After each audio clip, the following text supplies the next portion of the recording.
تو بالکل آپ نے بجا فرمایا کہ ہمارے ہاں جو شاعر ہے وہ مطلب پارٹ ٹائم تو شاعری کر سکتا ہے. اب اس پارٹ ٹائم میں اس پارٹ ٹائم کے علاوہ جو ہے اس نے کچھ نہ کچھ ملازمات کوئی نہ کوئی معاش ایسا اختیار کرنا ہوگا کہ جس کے بعد جو ہے وہ اپنے گھر کو اپنے گھر کی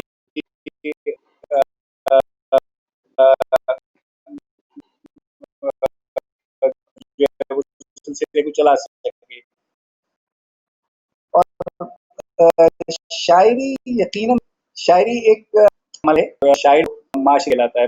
ہم لوگوں بھی وہ اپنی تخلیق لگ جائے اپنی شاعری کی جانب کام کرے تو بہت زیادہ بہتر اس کے نتائج آ سکتے ہیں. لیکن ہمارے یہاں آپ کے اس سے توسط سے میں ضرور چاہوں گا کہ ہمارے مخیر حضرات جو ہیں وہ تمام شعبوں کو وہ چاہے نوحہ ہو منقبت ہو اور دیگر شعبے ہیں ان کو جو ہے وہ ان کی پذیرائی بھی کر رہے ہیں پسندیدگی بھی ہے اور اس طرف یقیناً مخیر حضرات جو ہیں وہ خیال کرتے ہیں ان حضرات کا. تو اگر شعراء کے لیے بھی اسی قسم کی صلاح ہو کہ شعراء کو تھوڑا سا ایک یعنی فرصت کا وقت دیا جائے تاکہ جو وہ تخلیق کرنا چاہتے ہیں وہ ہو سکے. جو ہے وہ آزادی اس حد تک دی جائے کہ بالکل بے شک بالکل تاکہ وہ اس طرف جو ہے وہ کام کرے. یقیناً پھر وہ کام اس سے کہیں زیادہ ہوگا. عباس بھائی بہت زبردست آپ نے جوابات پیش کیے. اب ہم تھوڑا سا وقفے کی طرف جاتے ہیں اور جلد ہی واپس آتے ہیں تو انتظار کیجیے گا.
ویلکم بیک ناظرین.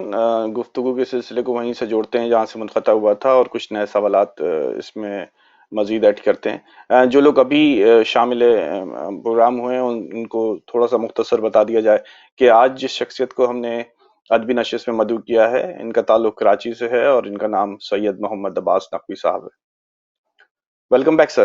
سر کچھ اور مزید سوالات ہیں لیکن میرے خیال سے اس سے پہلے ایک چیز ضرور ڈسکس ہونی ضروری ہے. ہم برِ صغیر پاک و ہند میں بہت ساری زبانیں دیکھتے ہیں. ہمارے بہت ساری کلچر ہیں. ہر 100-150 کلومیٹر کے بعد ایک ثقافت ہے, ایک نئی زبان ہے جس کی مٹھاس مختلف ہے, ہر چیز ہے.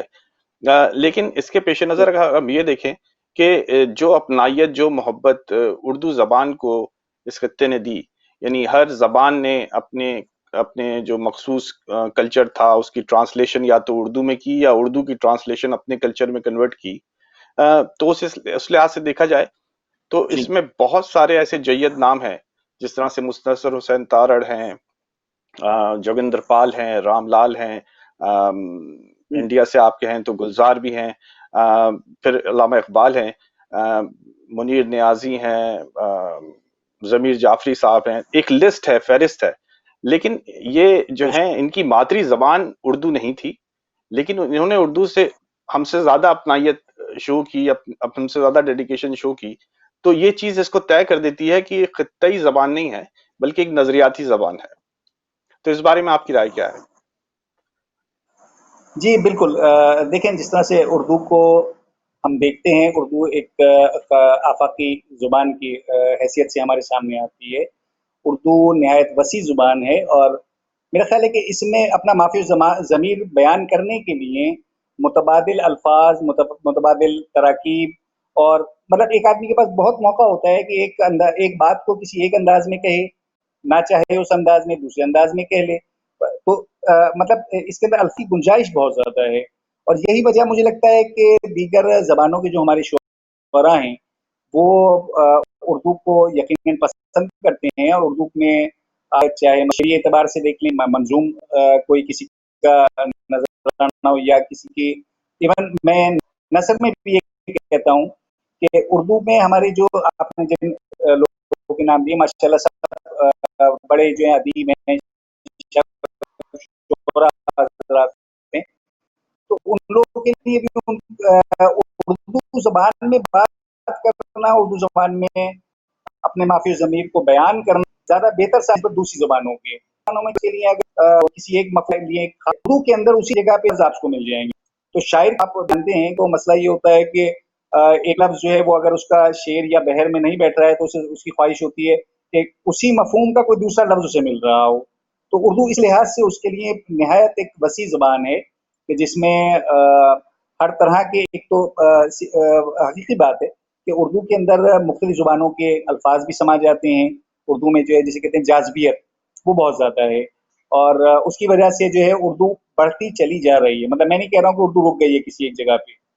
آج سے 100 سال پہلے کی جو اردو بولی جاتی تھی وہ کچھ اور تھی، جو اس کے بعد اگلے 50 سال میں بولی گئی وہ کچھ اور تھی، آج کچھ اور ہے، اور یقیناً آج سے 50 سال کے بعد اردو کچھ اور ہوگی. تو اردو میں الفاظ میں اضافہ ہوتا چلا جا رہا ہے، اور یقیناً کسی بھی تخلیق کار کے لیے سب سے اہم چیز لفظیات ہوتی ہے کہ جب تک اس کے پاس لفظیات کا ذخیرہ نہیں ہوگا اس وقت تک وہ اپنی کسی بھی تخلیق کو مکمل کرنے میں جو ہے وہ یعنی ادھورا رہے گا اس کے پاس.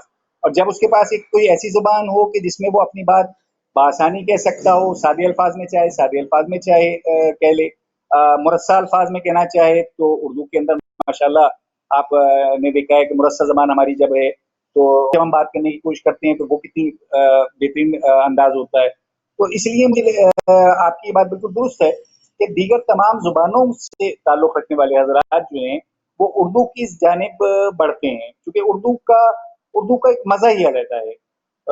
مطلب اس کا جو ایک آپ کہتے ہیں کہ اردو کے اندر شعر کہنا، ہزارے اردو بیان ہے. کے اندر جو ہے، جی ہاں بالکل، اردو کے اندر نثر لکھنا، تو نثر کا بھی اپنا ایک مزہ ہے. میں نثر لکھ رہا ہوتا ہوں تو انگلش ڈرافٹنگ بھی میری اپنی جگہ پہ، میں اپنی جگہ کر رہا ہوتا ہوں، لیکن جو مزہ مجھے اردو میں لکھنے میں آ رہا ہوتا ہے، جو الفاظ ایک کے بعد ایک آپ کے ذہن میں آ رہا ہوتا ہے، اچھا یہ اسے یوں نہیں، اس انداز میں نہیں، اس انداز میں لکھ لیا جائے، تو وہ اپنا ایک مزہ ہے.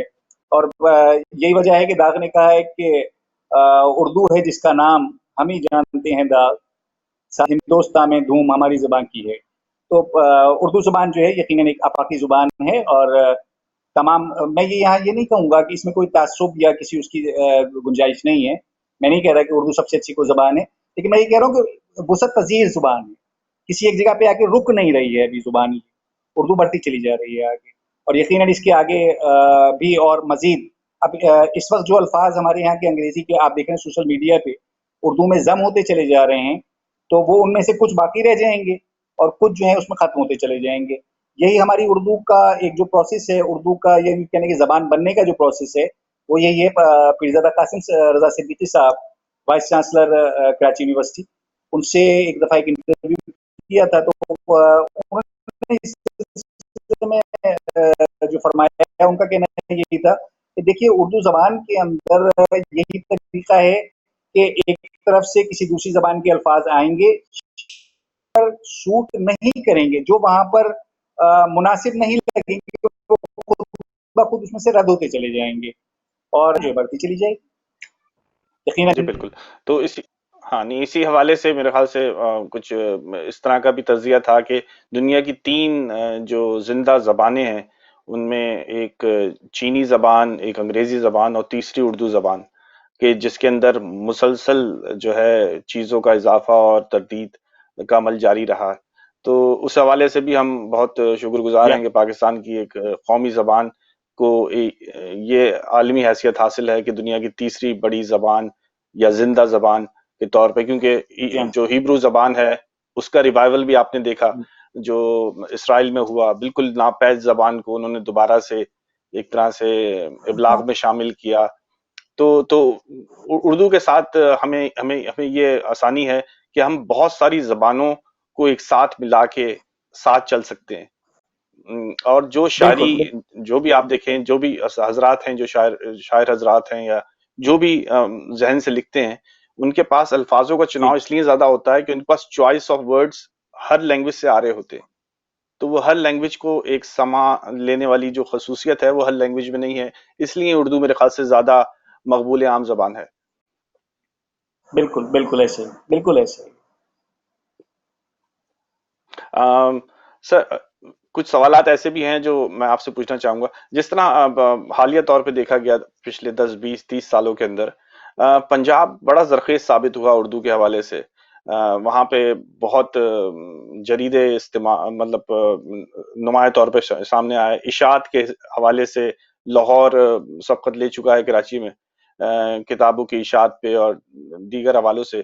اس سلسلے میں آپ کی رائے کیا ہے؟ یہ خوش آئند عمل ہے یا اس میں اور مزید بہتری کی گنجائش ہے؟ نہیں بالکل، دیکھیے یہ یقیناً ایک نہایت خوش آئند عمل ہے. ہمیں اس کو جو سراہنا چاہیے کہ اگر پنجاب میں اردو پر کام ہو رہا ہے تو یقیناً یہ ایک اچھی بات ہے ہمارے لیے. سندھ میں اگر آپ آتے ہیں تو سندھ میں کام ہو رہا ہے لیکن اس تعداد میں نہیں ہو رہا. آپ نے جیسے کہا کہ رسائل اور جرائد جو ہیں، مخصوص چند رسائل اور جرائد جو ہیں کراچی سے نکل رہے ہیں، لیکن زیادہ تر جو ہے وہ باقی ہمارے یہاں جو ہے وہ دوسری جگہوں سے آ رہے ہیں. کراچی میں میرا خیال ہے کوشش خاصے عرصے سے کی جا رہی ہے، لیکن اس کے باوجود بھی یہاں پر رسائل و جرائد کا سلسلہ جو ہے بہت زیادہ نہیں بڑھا پا رہے. ہلال نقوی صاحب ہیں، وہ ایک جریدہ کر رہے ہوتے ہیں. لکھنے والے بنیادی طور پہ جو ہیں وہ ہمارے پاس یہاں پر جو ہے ان کی کمی ہے خاصی حد تک، یا یوں کہہ لیں کہ جو لوگ لکھنا جانتے ہیں وہ فی الحال ابھی جو ہے وہ لکھنے میں انٹرسٹڈ نہیں ہیں. تو اس کی وجہ سے جو ہے جرائد اور جو ہے وہ سب کچھ چل رہا ہوتا ہے اس بنیاد پہ کہ آپ کتنے لوگوں کو انوالو کرتے ہیں کہ وہ آپ کے لیے لکھیں. مطلب آپ نے ایک جریدہ شروع کر دیا، اب اگر اس کے اندر بار بار پرانے مضامین آتے رہیں گے تو بیکار ہیں، اور اگر اس کے اندر آپ ایسے مضامین لیتے ہیں کہ جو ایک نارمل سے عام روزمرہ زندگی سے ہیں تو وہ بھی یقیناً ایک وقت میں جا کے ختم ہو جاتے ہیں. ضرورت اس بات کی ہے کہ تحقیقی اور تنقیدی مضامین جو ہیں اس کے اوپر کام ہو، اور یقیناً بالکل اس کے لیے جو ہے وہ ہمارا جو ہے ہم کہیں گے کہ پنجاب میں جو بہت اچھا ہے، ہم اس کے لیے کہیں گے کہ اگر آپ انڈیا میں دیکھیں تو انڈیا میں جو ہے اس پہ اچھا خاصا ہے کہ وہاں پر بھی مضامین اور اخبارات وغیرہ جو ان کا خاصا اجرا ہے. ہمارے یہاں بھی ایون یہ ہے کہ آن لائن بھی بہت اس ٹائپ کی کچھ سائٹس کو معیاری بہت زیادہ نظر نہیں آتی کہ ہم یہ کہیں گے چلیے اگر آپ پیپر میڈیا سے جو ہے وہ تھک گئے ہیں تو پیپر میڈیا کو چھوڑیے، الیکٹرانک میڈیا پہ آ جائیے، ڈیجیٹل میڈیا پہ آ جائیے، سوشل میڈیا پہ آ جائیے، کسی ایک جگہ کے اوپر آ کے کوئی ایک آن لائن جریدہ ایسے شروع ہو جائیں. تو ابھی اس کے لیے میرا وقت لگے گا، لیکن نا امید نہیں ہوں میں کم سے کم اس طرف سے. بہت زبردست. عباس صاحب، ایک اور شکوہ جو میرے خیال سے آپ اس کی زیادہ وضاحت پیش کر سکیں گے.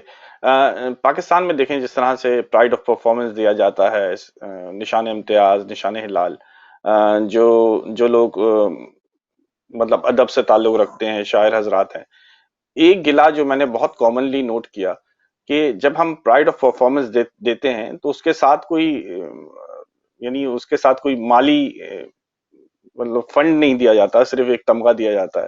تو کیا یہ پذیرائی آپ کے حساب سے مناسب ہے تمغے کے ساتھ، یا کچھ کبھی انعقاد کیا جائے جب ایک بندے کو آپ ایک پرائڈ دے رہے ہیں تو اس کی کچھ فائنینشیل جو نیڈز ہیں ان کو بھی کور اپ کیا جائے؟ کیا یہ ضرورت محسوس آپ کرتے ہیں، یا اس کے اوپر ضرور کام ہونا چاہیے، حکومت کو سوچنا چاہیے؟ دیکھیے یقیناً جہاں تک آپ نے جیسے کہا کہ پرائڈ آف پرفارمنس یا کوئی بھی ایوارڈ جسے ہم بنیادی طور پہ، تو کسی بھی شخص کے لیے ایوارڈ کی اپنی ذاتی جو حیثیت ہوتی ہے وہ ایک علیحدہ ہے. بالکل ٹھیک ہے، یقیناً مجھے ایک شخص کو جو ہے وہ کوئی ایک ایوارڈ ملتا ہے تو اس نے جا کے اسے سجانا ہے، اس کے لیے بڑی ایک عزت کا مقام ہے، اس کے لیے ایک بڑا خوشی کا بات ہے. لیکن آپ کے اس جو آپ نے سجیشن پیش کیا ہے، جو آپ نے تجویز کی ہے، یقیناً میں اس کی جو تائید کروں گا کہ ہمارے یہاں حکومت کی سطح کے اوپر، حکومتی سطح پر کبھی اور کسی دور میں بھی